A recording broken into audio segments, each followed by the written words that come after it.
in Tbilisi, Georgia, and I am a curator of this panel and will be moderating a discussion today. Just a couple of words about Tbilisi Architecture Biennial. It is a very young architecture festival. It is co-founded by Creative Europe program of the European Union. And the topic of this year's biennial is, what do we have in common? And departing from this general question, this panel is focusing on the tragedy of the commons, the architecture in the age of planetary crisis. For those who didn't have a chance to check the panel, with 4 pre-recorded videos, this panel looks to open up new epistemological frameworks for understanding the conditions and contradictions of our troubled present. Departing from an understanding of the tragedy, this panel brings together projects that explore the intricate relationship between architecture, scenario planning, resource ownership, and our understanding of the planetary crisis. Just a side note, today on the 4th of November, the US officially exits the Paris Climate Agreement, which might be another milestone in thinking about what to do next concerning climate crisis. So, as I mentioned already, to find out more about the panel and to see the work presented by our participants, please visit the virtual tower of the website, floor number 50. And today we have a number of great guests who joined us from 7 different time zones, if I'm not mistaken.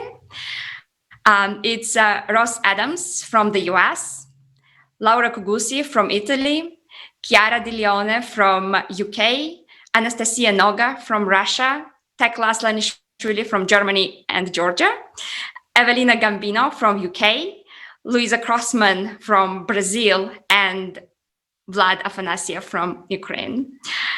So it's truly a planetary Zoom session. And hi, everyone, again, and thank you so much for joining us today. And of course, I encourage everybody to take the advantage of this multidisciplinary panel and ask questions around today's topic. And to do so, please leave us questions in the comment section, and we will ask them during the session. All right, let's get into the discussion.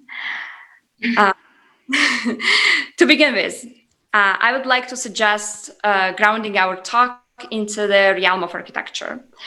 We see that the projects that are presented on this panel investigate the relationship between architecture, laws and protocols, and futures as such.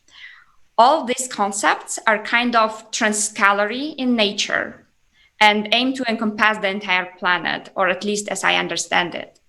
So even when we talk about resilience, I think ideally talk about the network of resilient spaces around the planet. Like Tbilisi is one of the 100 resilient cities, which puts it on a very specific map.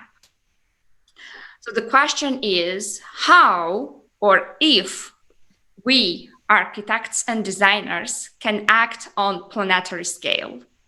Is planetarity something that informs our practice at all? And if so, how? So please jump in. Maybe we could begin with actual architects. Ross, Vlad, I think you are only architects on this panel. Vlad, would you like to speak first? Yeah, okay. Hi, I'm Vlad. I'm an architect and designer based in Kyiv, Ukraine, and I'm a part of the team behind the project Cosmos Law, together with Luisa Crossman.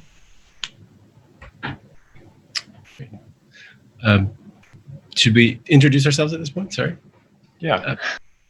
Great. Okay, I'm Ross Adams. I'm co-directing a new architecture program, undergraduate architecture program at Bard College in New York State, along with Ivan Santoyo Orozco. And I am formerly an architect, and worked across architecture and urban design before doing my PhD and so on.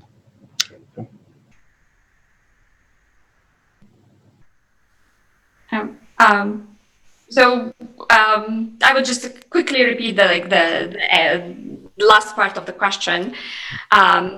So how architects and designers can act, or should we act, on a planetary scale, and how the condition of planetarity inform our practice, our profession? Is it something that we need to look at? Is it a useful concept? Yeah, I guess I'll jump in with that. Apologies for miscommunicating there.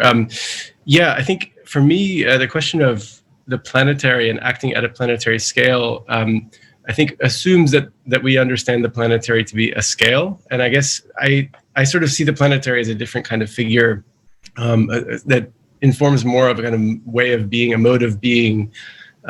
So very much drawing from actually a text by Jennifer Gabrus that called Becoming Planetary. I've been actually dwelling on this notion a lot in sort of my own work and in the sort of studios that I'm teaching and so forth. And I guess for me, the idea of seeing the planetary, or let's say reducing the planetary to a scale, would be to kind of to that kind of ongoing since the 15th century, at another moment of great kind of deep epistemological crisis that maybe mirrors our own right now, but in which things like nature and the world or worlds were suddenly transcribed into something very different, very familiar to us today, but different from the sort of cultures that preceded. And I think at that point, the notion of the world as globe is somehow materialized and something that we've inherited. And for me, the idea of thinking about the planetary contra something like the globe, or let's call it the world in a sort of general sense that we would understand, is to open up a different kind of space that we may be able to kind of experience less as an abstraction and more as again, a way of being, a kind of praxis. And again, drawing on the work of people like Sylvia Wynter and others in thinking about this. So I think this brings also questions about governance, right? The idea of like, how do we sort of respond to things like climate crisis, which is perhaps the most uniform, pressing, and evident crisis of the moment we're in. And I think, that we can perhaps come back to questions of governance as well, but I feel like also conceiving of governance structures at the scale of the planet may be somewhat problematic as well, that reflect certain ongoing structural questions that we might face in a sort of post-globalized and again, rapidly changing political landscape today.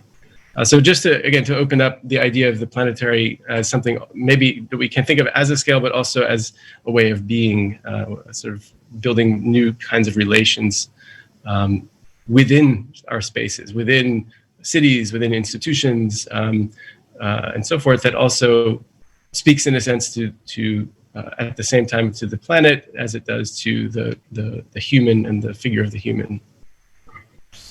Yeah. Sorry. No, you go, Luisa. Yeah, I would just like to also reiterate what Ross is saying, because I think that's a very important distinction and quite interesting, actually. And I'll draw from the work of Dipesh Chakrabarty, which is he's a historian, but he's been dealing also with this distinction that Ross brought between the planetary and the globe. And I think it's interesting to go a little bit deeper into that. So the planetary would actually be where we cannot have an interface with the planetary. So we do the interface with the planetary through the globe, through the global, through building this systemic infrastructure that goes around the world, into building these symbolic systems and etc. So I think it's very interesting, actually, to bring the idea of the planetary as a mode of being, or as I would say, for example, as a perspective, so a point of view, because this actually allows us to reorient the whole epistemological, but also the ontological way of being in the world, and then to actually be able to address certain issues without recurring in these imperialists or colonial mistakes and practices that we did before. So I think it's quite interesting. I just wanted to kind of like also reaffirm this idea to move beyond the idea of scale, of the planetary scale, and go into like a mode of being, or as I would say, a perspective, a way of looking into the world and actually informing our decisions and the way that we build the global, the way that we build the interfaces. Yeah, and coming back to original questions, like how can design and architecture kind of design at the planetary scale? I think that this kind of revisited notion of the planetary, as Ross and Lisa have kind of translated from the globe, like large scale, to more systemic approach. I mean, in that sense, then the role of designers is quite clear. That is to design models and to design modes of seeing the planet, right? And designing systems. And so in that way, like the space of action, intervention of the discipline, I guess it's quite important and clear. And so, yeah, it becomes again this way of designing models not only in space, but in the spatial realm that is much more the milieu of architecture, but also in terms of time, which is what the work that me, Laura, and Nastasia have been doing with Cassandra, but it's also the work of disciplines such as economics that is also a way to organize time and behavior, which is so deeply entrenched with architecture. So in one way, it is very useful to use architecture as a lens, but then when you start really thinking about what is a planetary and what is designing a system, what is designing a model, then you find yourself also talking about other disciplines and other areas. So, yeah. Thank you. Just to build up on this, Evelina and Tekla, I think I will kind of diverge to you this kind of a continuity of this question. I was making some notes. Would be interesting to hear your position from the perspective of the work you did in Anaklia. It seems to be so like the Anaklia as a city and a village at the same time, right? It seems to be the city that is deeply embodied into this planetary network, this systemic infrastructure kind of interface, as Luisa just mentioned. And at the same time, it's just a village with a very different speciality and salty winds, as you say in your video. Where would you position it within this framework of planetarity, the systemic infrastructure and the visions of how we see the architecture through the lens of different perspectives, the different professions? First of all, like to start with this specific case of Anaklia. Like, first thing that we have to mention is that like this is not a very specific case. Like, we have a specific location, but it's like it has nothing to do with this like specific territory. So what we see in Anaklia is just a like very like exemplary of like what is the model of like today's like planetary construction looks like. So what I was thinking, like what also like Chiara was mentioning about the time, like if we talk about like planetary and this like future imaginations, I think it's not only like physical objects and physical spaces and so on, but also like if we have to like broaden our perspective on planetarity, it would be also like we have to take on temporal perspective. So what you see in Anaklia, what is like becoming very obvious, is that like I watched these videos which are part of the program. One is the Cassandra and the Cosmos Law, and I think like for both of them the final point was that a future is now, if I'm not mistaken. Like for both films, that's the main point. So what I was thinking that what you see in Anaklia when you follow this processes of developing the smart infrastructures, you see that they are quite aware of that the future is now. So. And like not only they are aware of it, that the future is now, but they are also like kind of, they have given up on it. And this becomes very clear because the way they build the conditions and modes of constructing is based on ruination. So, like as Ross was also saying, like this, they incorporated this like crisis and failures in the process of making this infrastructures of survival.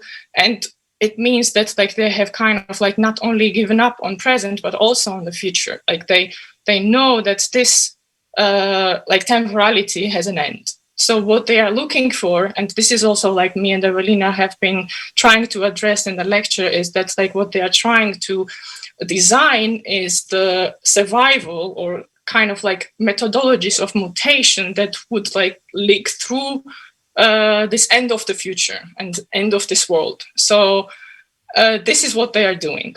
And like what I was thinking that how it feels in the architecture, like when we were following the presentation of the master plan, the CEO of the city has mentioned that like for this future designs that they are creating, the architects are useless. So this is basically in word what she said.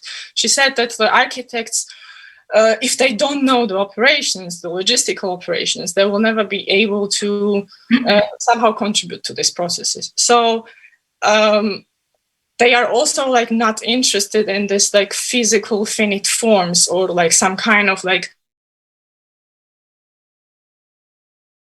of own agenda, like their own possibilities to design like social relations and like this kind of suggestions. Like they are completely uninterested in this.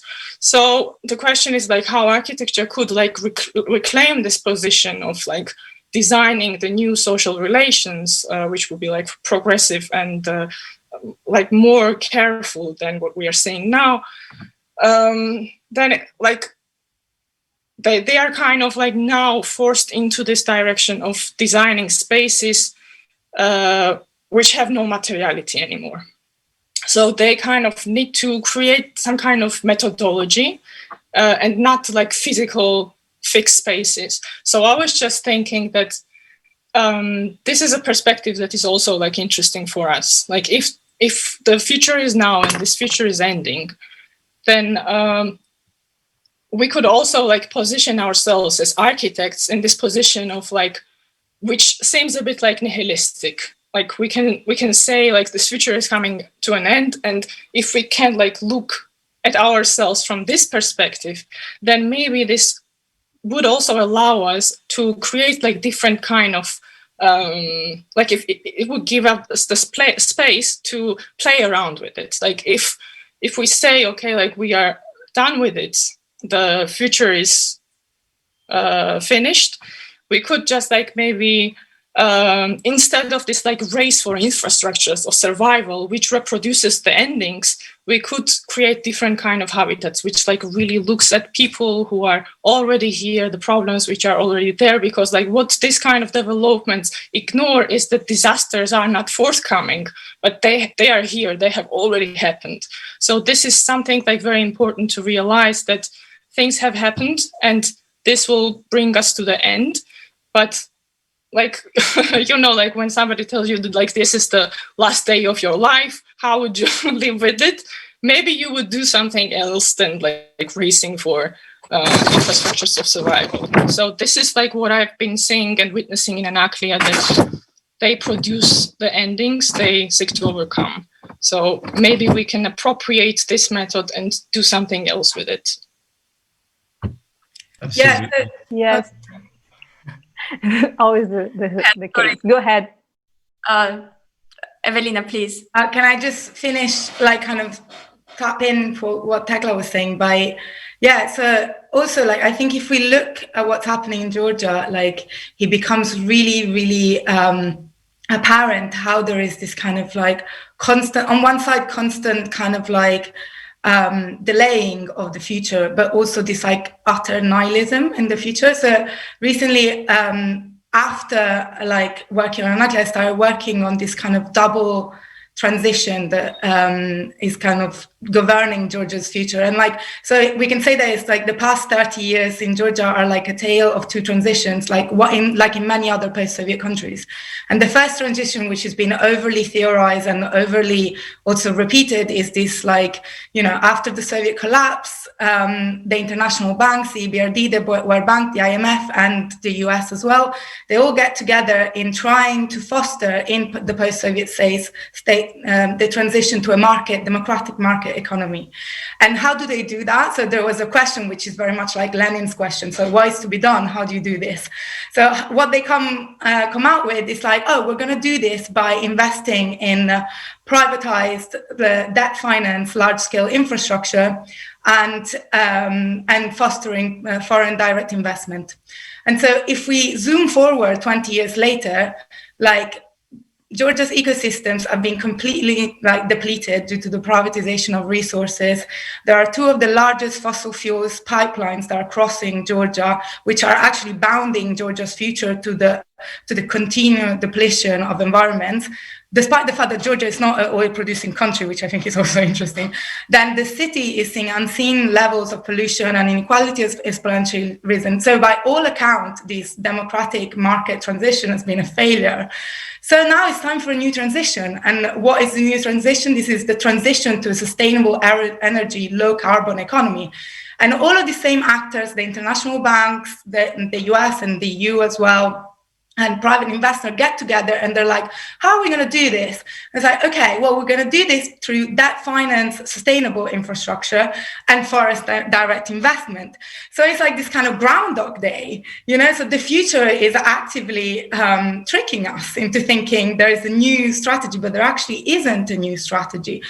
And surprisingly, the same problems are appearing. So I think, yes, like actually, rather than constantly being dragged by this not yet, which is something as well that like Chakrabarti talks about, like rather than be dragged by the not yet, some sort of like critical presentism, which is quite a tedious Marxist term, but actually can help us question, firstly, who are the actors? And because it's always the same story, you know?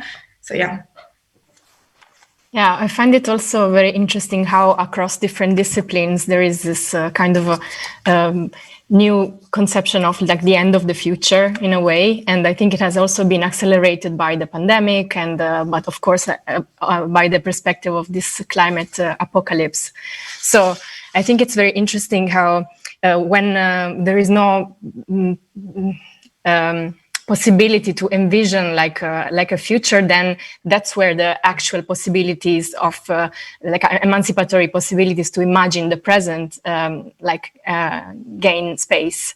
And I think it also is like, yes, somehow like nihilistic approach, but in a way it also is emancipatory because it can go beyond this tragedy, this pervasive dystopia of the future where we only have to prevent the catastrophe. And so it in a way encourages to act with what is regulating the present and what is what can be changed in the present that will actually have an impact on different levels. This is also like coming from my quarantine reading, the book Technique and Magic by Federico Campagna. It would be like suggestive reading. Like this is like nihilistic positivism, like how we can make something like maybe nice or productive from a very nihilistic thought. Yeah, so I just wanted to mention that. And I think in that sense, like also, if you think about the structure of capital itself, like in the market economy, is always somewhere else. It's always displaced either in the future or in the past. And also, it kind of relates to the fact that like there is a sense of hope in like neoliberal, if you want to say that word, economies. That's always like, you know, kind of displacing reward and victory and success in the future or in the past to just somewhere else. And that's the real structure of how that works. And I wonder also, you know, Georgia is a post-Soviet country like many others, how the shift in, you know, from central planning and governing of the commons to a market economy, like how this is culturally affected the population in general, or like the discourse around that. That's something I'm very curious about in general. But yeah, totally agree on, like, you know, kind of reinstalling the agency of the present over this kind of constant deferring into some place else, which you know, it's very colonial mentality. Obviously, I think Cosmos Law speaks a lot about this terra nullius, concept of terra nullius. That's not only true again in terms of speciality, but also in terms of time. Yes, thanks. Let me just jump in, because there are so many interesting things going on, and I just want to, because I also wanted to tie a little bit back with the idea of the planet in relation to Cosmos Law. So I think there are a lot of different things going on in the discussion right now, and as you're talking, I was thinking on this relationship with time and the fact that both Cassandra and all of our discussions and all of our projects share this sense of urgency, right? Because there's also this quote from Chakrabarti, which I really like, that I'm paraphrasing, but the more that we create the globe, the more we encounter the planet. Mm-hmm. So the more we are trying to go forward with these infrastructures and all these mentalities, etc., the more we are encountering a different kind of temporality of things that won't be able to be recuperated in any lifespan. So biodiversity and fossil fuels, for example, right? So this idea also of the temporality is super important, and in relation to Cosmos, and there's a repetition of narrative of the future being tied to a new space race, right? So this SpaceX and Blue Horizon and this, again, this one person white American savior that will save the planet by just, you know, repopulating other planets. The Arca-Ingalls? At least. Sorry, what? The Arca-Ingalls, is that you're talking about? Sorry, just. But I mean, save humanity, not the planet, right? Like save humanity by just putting us into other planets. Mm. And this is something that it's really like Cosmos Law tries to address, because I think it also relates to the idea of how to bring back or how to do a speculative project, or to use speculation in a sense that it's not tied anymore to this rent economy or this economical financial markets that have completely captured the imagination of the future, right? And space has always been this placeholder for the imagination of the future. So I think with Cosmos Law, what we're trying to do is actually to use this mechanism of space as being a place of imagination for the future, and actually to reorient that to Earth. Because if we're talking about planets, and if we're talking about celestial bodies, then Earth is one of those. It's not just like, so planetarity is necessarily this comparative methodology with other planets and celestial bodies. So the more we look into other celestial bodies, the more we can see Earth not as a globe, but as a planet, and within this kind of time span, speculative time span. Yeah. Maybe I just make a comment about I think it's really interesting that we're kind of hovering around the question of time so much. I mean, it's something that I think a lot about. And I don't know, for me, I see capitalism itself as kind of a cosmology in its own. Like it's something that gives a sensibility to time. It makes certain ideas of political activity possible and forecloses others. It effectively makes a certain world sensible, if you want. And what's, I think, very interesting about right now with the focus on worlds ending is that we can also consider that world, that cosmology itself, to be ending, and the sort of panic button that it's pushing of this kind of survivalist mentality that we see in the, let's say, the resilience turn, but much more violently as politics are kind of unfolding all around us. I think what we see is that this cosmology itself may be kind of crumbling apart. And I think that offers an incredible, like historically incredible opportunity to imagine other cosmologies. And I guess the question for me would be, well, where do those come from? And how, in that case, does architecture and design play a certain role in that? And I guess, for me, this begs the question of what is architecture, right? And obviously it's a ridiculously huge question, but if we're to sort of situate that question within this field of discussion, I mean, I think it makes sense to see architecture as a technology that mediates our relationship to the world, mediates our relationship to nature, mediates our relationship to ourselves, to others, to the question of being human. And I think that immediately, at least for me, it's a very productive way of thinking about the architectures I'm sitting in, or I'm designing, helping students to design and so forth, to really start working from almost the detail or the material, but very much in relation to a different cosmology, different kind of planetarity, if you want. Again, breaking the question of scale and thinking much more across scales and across relations and modes of being.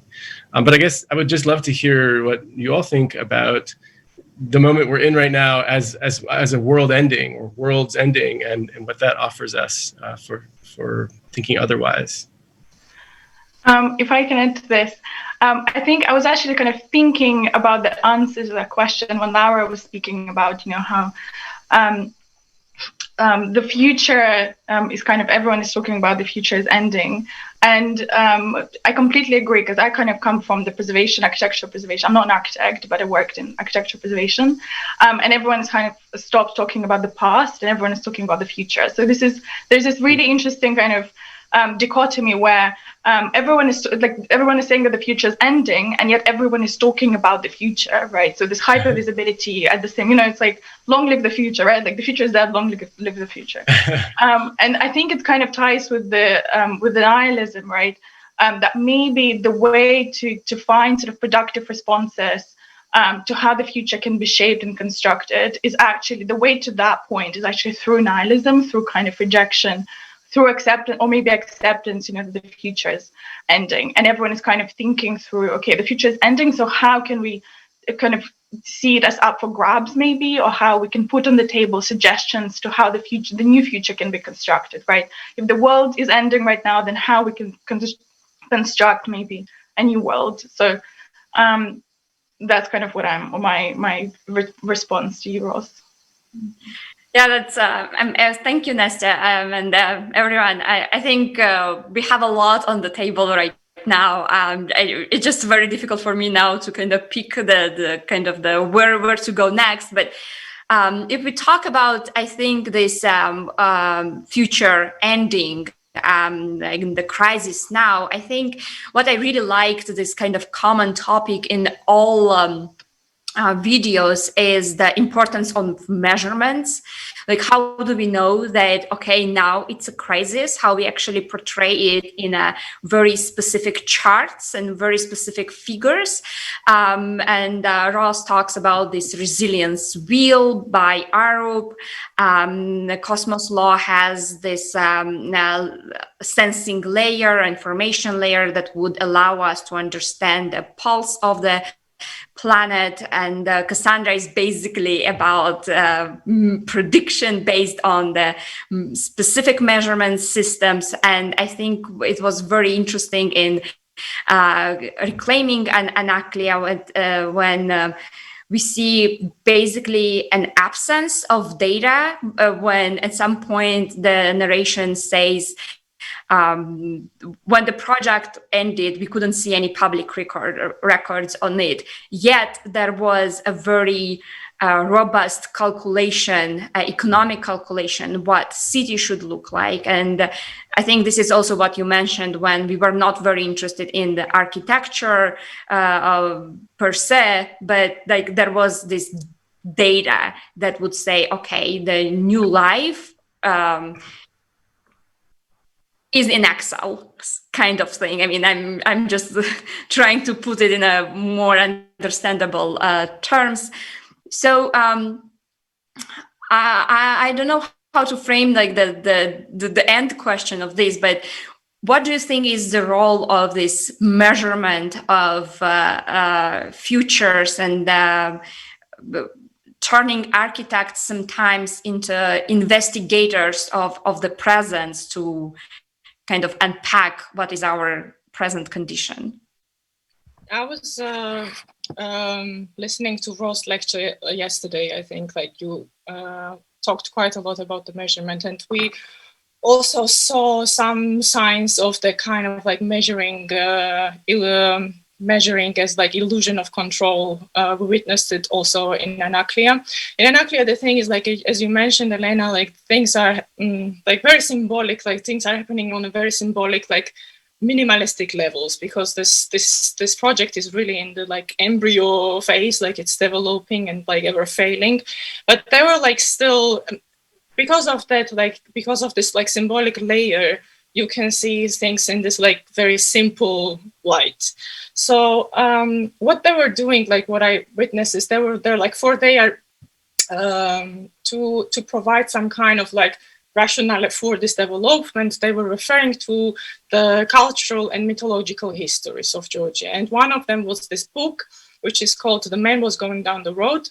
And in this book, actually, what is happening is that, like, when the first Greek steps on the Kolchi land, where the Anaklia is located today, the sea leaves the territory. So it kind of is angry at people who live there, and it's like this is the moment of like when Georgia meets the Western modernity, and the person who finds out that the sea is backing off is the fisherman. So what he does, like he takes a rope and he starts to measure the distance from the shore to the sea, and like this distance is growing and growing, and like what he does is like when he takes this rope and like puts around his neck, he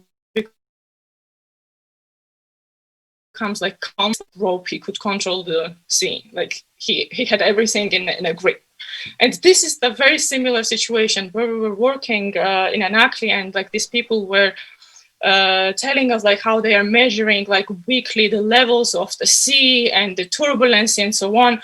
It doesn't matter if you measure it or not. Like the things are like when you dig like 5 million cubic meters from the sea, things happen like whether you measure or not. So like this kind of like seeming control over like destruction or something, like this is very characteristic for this kind of development. So I mean, I don't know what else to say about this, but like this is an illusion. Like this this is what I can say about this. Yeah, and if I may add to that, well, I have a couple of points. The first one refers back to the previous discussion actually about what Ross said about capitalism being crumbling, and I've heard a lot this expression of late capitalism, and I think it's very aspirational in a sense, because like I'm not so sure that capitalism is actually crumbling, and like I'm a bit skeptical about that. So I invite maybe Ross to like elaborate on the reasons.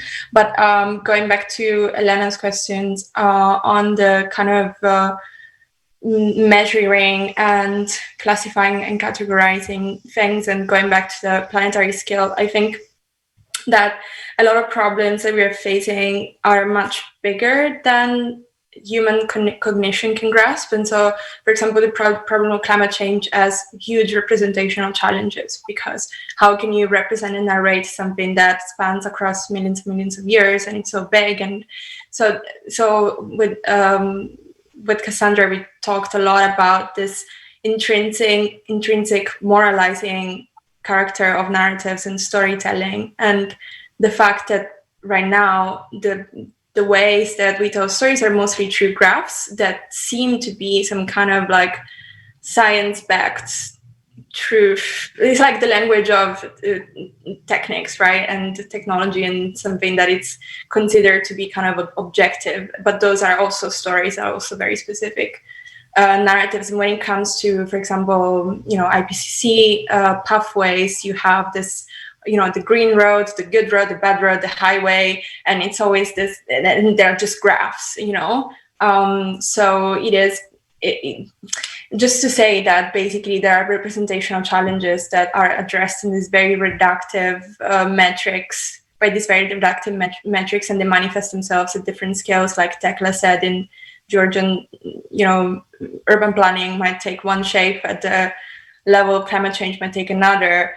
but this diagrammatic thinking, it is often very reductive. And the problem with this is not that it is reductive, because obviously all models are, and that's all well and good, but then these reductions are turned into governance and are turned into some kind of projective and predictive and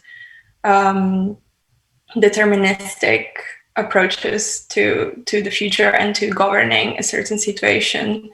But this is not to say that like we should be anti-mathematics or something like that. It's just to say that these representations must be questions in their assumptions and level of resolution, even though they look scientific and they look like they have a lot of authority. That's not always the case. And I think that's, coming back to the first question, it's also perhaps the job of designers and architects to present this information and this data and metrics in ways that are more critical and holistic.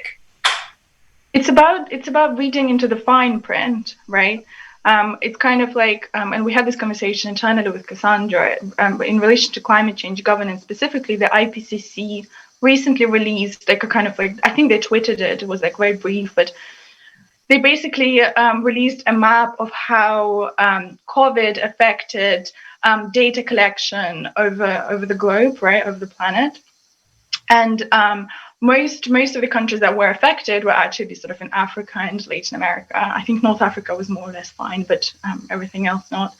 And the reason for that is that most of these weather stations in those kind of affected areas are manually operated, so they don't have the funding and technologies to invest into automatic weather sensing kind of data stations. And so because of the COVID and the lockdowns, and so people, normal people, like people who would need to go there and collect this data, they couldn't do that. And so of course that would result in sort of skewed data, and of course into skewed models, and then into skewed institutional responses and governing responses. And this kind of, it's really just to sort of add to Chiara's point, it's about, and also to Tekla's, right? So you kind of using data, the illusion of control, or sort of kind of the belief in data as kind of super reliable without reading the fine print. And I think it's just maybe questioning how these things have been done, how these technologies have been operated, who has access to them, and how they kind of feed into institutional responses or governance. I would like to actually offer maybe a counter argument, or just to make it a bit more complex and provocative, the discussion, because I mean, I do agree with a lot what you're all saying, but I do also think that the way that we have right now, right, to actually be able to understand this, all this accidents and not accidents and things that are happening, and they are very much beyond our cognitive possibility, is through data.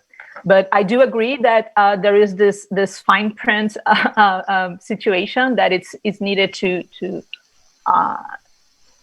be tackled, right? And how that ties up with not only the governance of the narratives, but also the governance of the infrastructures that allows for this data to be collected, and etc. But why everyone was talking, what I was thinking, and also in relation to both Cosmos Law and to the panel, is if there is a way to actually propose and think data as a commons, right? Because it is still the way that we can interface with all our environment and the planet as a planet. So the way that we understand our planet is also comparing data from other planets. It's the only way that we can actually create a cognitive narrative for us. So is there a way to actually think on data as one of the future commons that we will have to think to embed it in a vision of architecture and design and governance and infrastructure? So it's more like a provocation, because I think this is one of the cases of Cosmos Law. Like Cosmos Law does see the necessity of information across scales and the connection between this information across scales as a way to inform, not necessarily decide governance, but inform governance, and to turn this into a recursive model. So it's something that I'm curious to if someone wants to respond to that. I agree. I agree. So then the question, just a very small comment. The question is that, like, what we are counting, like what we are measuring, and for what reason? Like, that's the main question, right? And like, who owns the data then? So.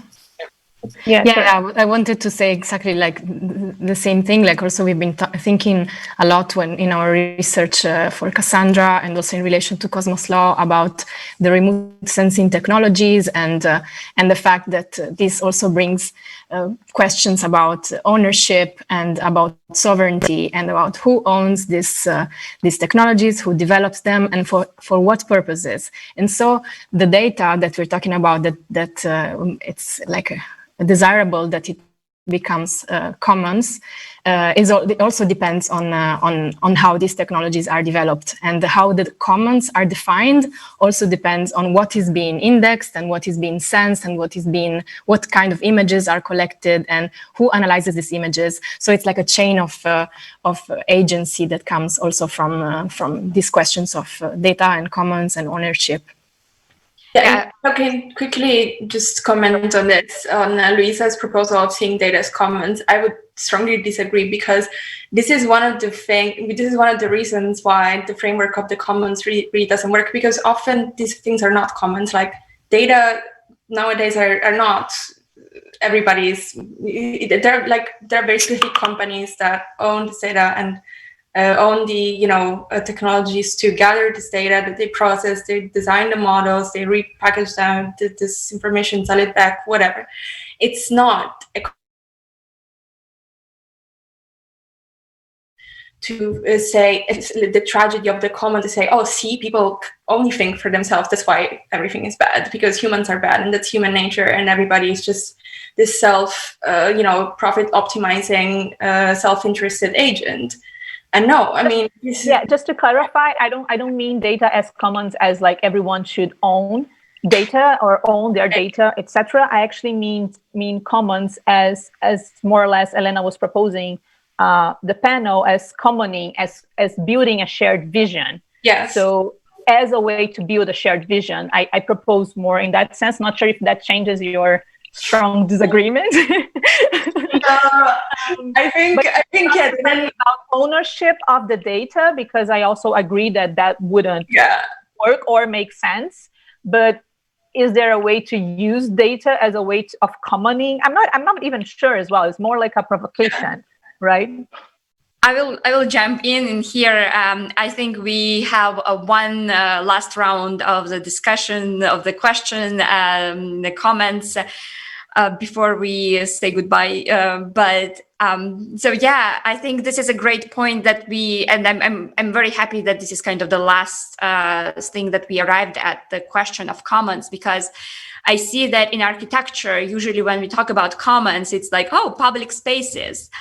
So what is the role of architecture to rethink what we call commons? Like, is data commons? Is commons maybe exactly what Luisa said? Maybe commons is more important when we use as a verb, as a commoning, than maybe architectural practice, which involves a lot of future visioning, becomes also commoning. This is also kind of the provocation. What other categories of commons and commonings can we envision to, overcome and contradict this tragedy of the commons, which was proved so many times that there is no tragedy. Basically, it's just the way you approach commoning. So, yes, please. I think Ross, you wanted to say something before. I think. The last round. Sure. I'm trying to grapple with the question. For me, like, the common is really a political project in a way. It's like a political rationale in itself. You might, commoning as a praxis. But I think the problem I have with a lot of times that, especially, you know, when architects and urbanists talk about commoning, it's, you know, it is somehow, like you say, there's a conflation with public space, but also I feel like, how to say, I feel like it needs to always be plugged into a kind of a political project, which it generally is, I admit, but somehow to see it as really an anti-capitalist figure, and in a way, it makes it difficult to imagine a common as a sustainable figure within our present world, without it being enclosed or simply erased in one way or another. So I don't know that I have a strong sense of you know, how the common, let's say, can play a role in architectural design, without first thinking about the broader political project in which commoning and the common as such can be a possibility. So I don't know that that's really an answer or not. But I think let me sort of tag it into this other question about, you know, this idea of the collapse of capitalism and so forth, Chiara mentioned. I think what's important to see is like capitalism is not ever right now, at least, collapsing. And I think it would be foolish to imagine that, you know, that we could sort of watch it and wait it collapse on its own weight under its own contradictions and so forth. I think what's interesting, though, about our moment right now that does perhaps open to various practices of commoning that could become generalized is that there's a massive global uprising right now taking place, and that's something that's incredible, and it marks a really historic kind of break from anything that I've experienced in my lifetime, and I think you know, that at least at this scale offers the opportunity for thinking beyond capitalism in a very sort of serious way. You know, as opposed to something like in, you know, the early 2000s, when even mention the word capitalism, you know, people would sort of look at you like, what are you talking about? So I think that's that the notion of commoning, I think, has to be attached to a kind of political project that is broad, that has a broad base, and that is sort of directed towards a kind of anti-capitalist future. Whether that means capitalism is collapsing or not is a different story, obviously. A side note, in the UK, I don't know if anybody read this, in schools it is not allowed to teach anything that's anti-capitalist. Yeah. And that was actually weird. Since when? Since when is that? I think a month or so. I think it was in the news a month ago. Yeah, they passed a bill saying that any explicit reference to anti-capitalism in schools is understood as radicalization. So it's part of a much longer strategy called PREVENT, which is basically a kind of like Islamophobic attempt to just control people, essentially. Like, yeah. So it's like, so I mean, to tag along to that, like I think like the question of the common, like I think Chiara was suggesting and Ross definitely suggesting, is one also about what kind of knowledge we produce. Like, because, you know, architecture is a practice that like is often talked about in material ways, but is also essentially a practice of making words. And so making words is also a discursive practice. And so I'm going to be a little cheesy and like read a quote that I really like from Dominic Boyer, which is very much summarizes for me what is the kind of political aim of like commoning and how we can define commoning without specifying exactly a single practice that comes with commoning, and rather than opening up. So I think that commoning should start from a confronting and reforming of the transcendence-seeking hyper-objects, so the architectures and infrastructure of extraction, domination, and enclosure, but as well as the hyper-subjects, because I mean, there are some very explicit culprits that gifted the word the Anthropocene as part of their centuries-long project of remaking the planet for their own convenience and luxury. So I think this is quite basic, but maybe something quite a lot of us will get behind as something we can define as commoning. But this is also quite relevant to what Louisa was saying about planetarity as an epistemological practice, where maybe planetarity or like seeing planetarity, you know, the perspectival vision of planetarity can be kind of under the umbrella of commoning, and that's where kind of architecture and design worlds as discursive practices can sort of come really handy. And maybe not planetarity, not in the sense of sort of the ground, you know, or architecture can help us see those kind of the spaceship Earth, the ground sort of planet and the surface of its surface, but rather maybe the ability to move between different scales. At least I already see that happening in architecture, like in some pockets of kind of architectural practices, at least in preservation, right? When you work with kind of historic monuments, it's always kind of brought forward the conflicts between the local community, the national, the global, right? Like what it means, and then of course the kind of the work of architectural preservationists themselves with the kind of chemical makeup of the building. So it's this kind of, the maintaining this planetarity is the ability to move between different scales constantly, as again, as an epistemological perspective, maybe can be part of the commenting. That's a great point. Yes. All right. I think, well, thank you. I'm definitely going to rewatch this session. I think we touched a lot of very important topics for architecture and I think other disciplines that kind of feed each other. The create epistemologies. I think I would love to go further on the question of governance if we had time. Also, the speculation, the role of speculation in architecture, and maybe can we design new cosmologies? Maybe this is the role of speculative architecture, as Ross was mentioning or questioning. There are, a lot of things on how we construct the future through measured models, through data, or through political imaginaries. So through these political projects that imagine and involve different actors. Very productive for me, and I just remind everyone that the session is recorded and it will be available on the Biennale website on the floor 50. I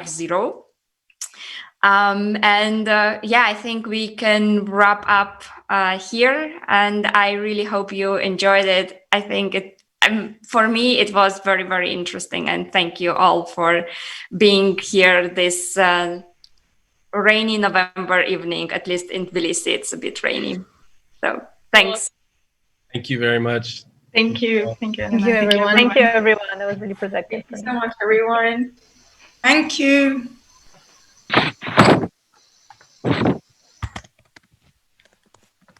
Bye. Bye.